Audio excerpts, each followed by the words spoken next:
Ladies and gentlemen, this book, Animal Farm by George Orwell, is a classic allegorical novel first published in 1945.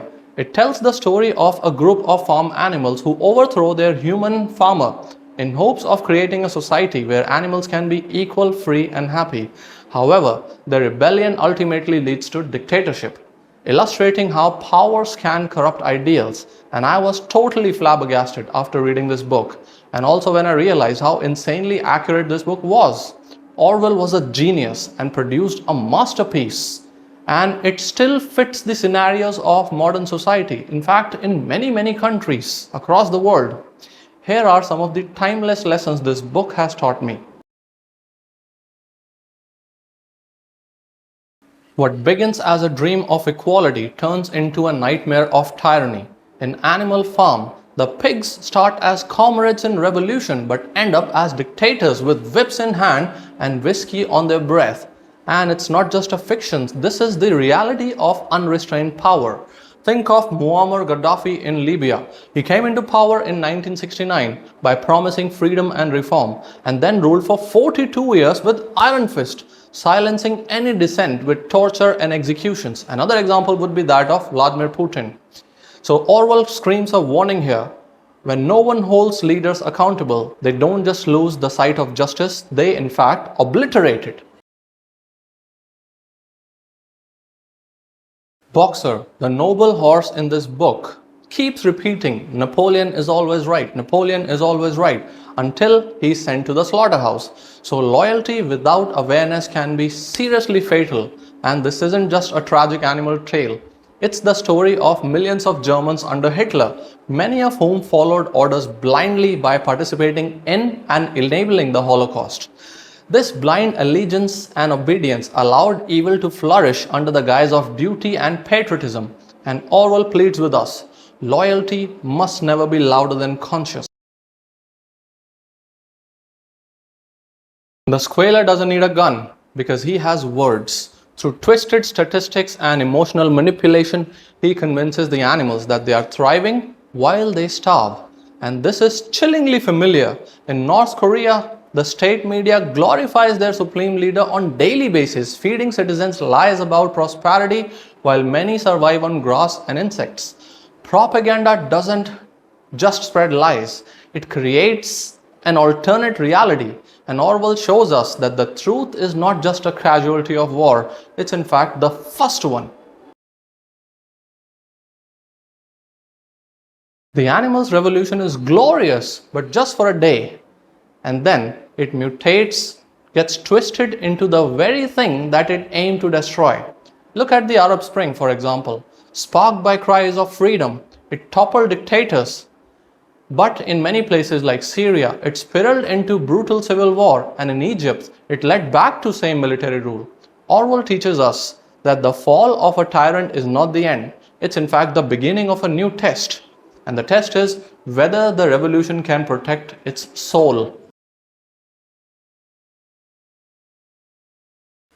All animals are equal, the pigs promise, but soon add that some animals are more equal than the others.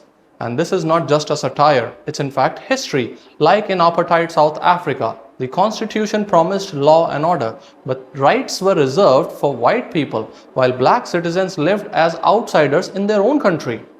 And even today, structural inequalities persist in modern democracies. Orwell exposes the ugly truth that even the most noble ideals can be edited, reworded, and sold back to us in disguise. Most animals in this book cannot read, so they rely on the pigs to interpret everything, including the rules. Sound familiar? In real life as well, low literacy rates in impoverished regions make populations vulnerable to exploitation. In rural areas of some countries where leaders manipulate uneducated communities with fear, fake promises, and emotional appeals during elections. And Orwell makes it abundantly clear, education isn't just empowerment, it's protection, and ignorance isn't bliss, it's bondage. Animals dream of a utopia with no masters, But dreams are enough. Without checks and balances, that dream morphs into something ugly, like dictatorship wearing a different mask. Think of communist regimes like the Soviet Union. The vision was noble, a classless society, but the result? Gulags, secret police, and millions were dead. And hence, Orwell cautions us that heavens on earth aren't built by slogans, they are built by constant scrutiny, shared power, and a commitment to truth over comfort. Boxer the horse is the symbol of working class in this book, strong, loyal, but silent. He does the hardest work and asks for nothing, but when he is injured and useless, he is sold for money. It's gut-wrenching, and it happens every day in our daily lives. Take example of COVID pandemic. Essential workers kept societies running, while many were underpaid, underprotected, and overexposed. Janitors, drivers, and nurses, they bore the brunt but got the least. Orwell doesn't just write a story, he holds up a mirror to the world's cruelty. The commandments on the barn wall slowly change, but no one notices until it's too late.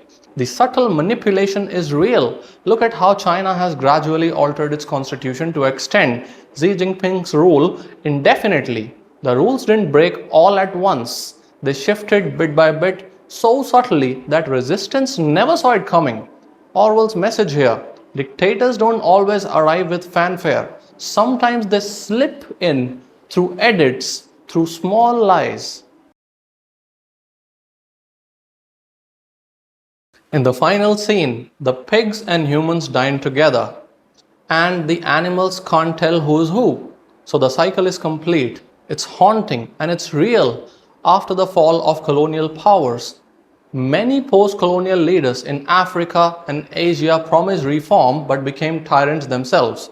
Take example of Robert Mugabe of Zimbabwe. He was hailed as a liberator initially, but then ruled with fear for nearly 4 decades. Orwell's chilling prophecy here: when the oppressed become the oppressor and no one remembers the dream, history resets, and so does the suffering. So this is it in this book. My name is Dr. Ruben Singh. For more such lessons, please subscribe to our YouTube channel. I'm signing off for now. Jai Hind, Jai Bharat.